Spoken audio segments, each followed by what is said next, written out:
Guys, क्या आप जानते हैं निरमा वॉशिंग पाउडर के पैकेट पर छपी लड़की की कहानी। आज हम निरमा वॉशिंग पाउडर के पैकेट पर छपी लड़की की कहानी जानेंगे। आइए जानते हैं कौन है ये लड़की। 90 दशक का सबसे फेमस विज्ञापन निरमा वॉशिंग पाउडर था। इस एड का जिंगल आज भी लोगों की जुबान पर है। लोग आज भी इस एड को नहीं भूले हैं। लेकिन क्या आपने कभी इसके एड के अलावा निरमा के पैकेट पर ध्यान दिया है? इसके पैकेट पर एक खिलखिलाती हुई लड़की की फोटो है। वह कौन है? आज तक केवल उसी लड़की की फोटो का ही इस्तेमाल क्यों किया जाता है? क्या आपने कभी इसके बारे में सोचा है? चलिए जानते हैं निरमा के पैकेट पर छपी लड़की की कहानी। निरमा वॉशिंग पाउडर की शुरुआत साल 1969 में गुजरात में रहने वाले व्यक्ति करसन ने की थी। करसन जी की एक बेटी थी जिसका नाम निरुपमा था, लेकिन वो अपनी बेटी को प्यार से निरमा कहकर पुकारते थे। हर पिता की तरह वह भी अपनी बेटी से बहुत प्यार करते थे और चाहते थे कि उनकी लड़की बड़ी होकर खूब नाम कमाए। लेकिन किस्मत को कुछ और ही मंजूर था और इसके बाद जो हुआ उसके बारे में करसन जी ने कभी अपने सपने में भी नहीं सोचा होगा। हुआ कुछ ऐसा कि निरुपमा का एक्सीडेंट हो गया और इसकी वजह से उसकी मौत हो गई। अपनी बेटी की मौत से करसन जी बिल्कुल टूट चुके थे और इसके साथ ही उनका अपनी बेटी को कुछ बनते देखने का सपना भी टूट गया था। लेकिन उन्होंने अपना मन बना लिया था कि वह अपनी बेटी को दुनिया में अमर कर देंगे और उन्होंने यह करके भी दिखाया। अपनी बेटी की मौत के बाद उन्होंने वॉशिंग पाउडर बनाया जिसका नाम निरमा रखा और उसके पैकेट पर अपनी बेटी निरमा की फोटो लगाकर बेचना शुरू कर दिया। उस समय के दौर में सर्फ जैसे कई डिटर्जेंट पाउडर बाजार में मौजूद थे। साथ ही सर्फ पाउडर को लोग खासा पसंद भी करते थे। उस समय 1 किलो का सर्फ का पैकेट 15 रुपए का था, जबकि कसरन जी निरमा पाउडर को सिर्फ 3.5 रुपए किलो बेच रहे थे। कसरन जी की सरकारी नौकरी थी जिसके चलते वे ऑफिस से आते जाते वॉशिंग पाउडर बेचते थे। जिसके बाद लोगों के बीच निरमा पाउडर फेमस होने लगा। करीब 3 साल की कड़ी मेहनत के बाद उन्होंने वॉशिंग पाउडर का फार्मूला बना लिया।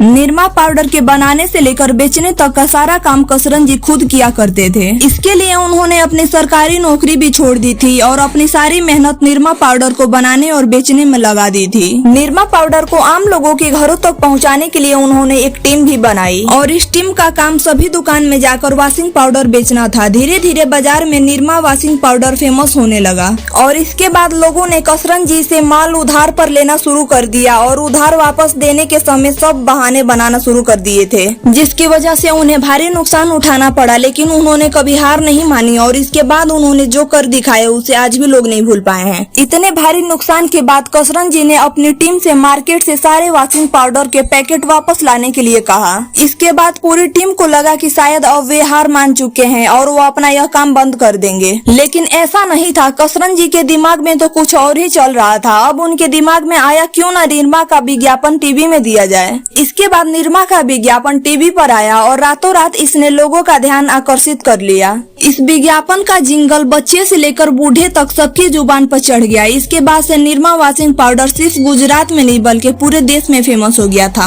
उम्मीद है कि आपको यह वीडियो अच्छी लगी होगी और ऐसे ही मोटिवेशनल स्टोरीज और मजेदार फैक्ट्स के लिए चैनल को सब्सक्राइब कर दीजिए, जिससे आपको हर एक नोटिफिकेशन मिलती रहेंगी। तब तक के लिए थैंक्स फॉर वॉचिंग। मिलते हैं नेक्स्ट वीडियो में ऐसे ही मजेदार मोटिवेशनल स्टोरी के साथ।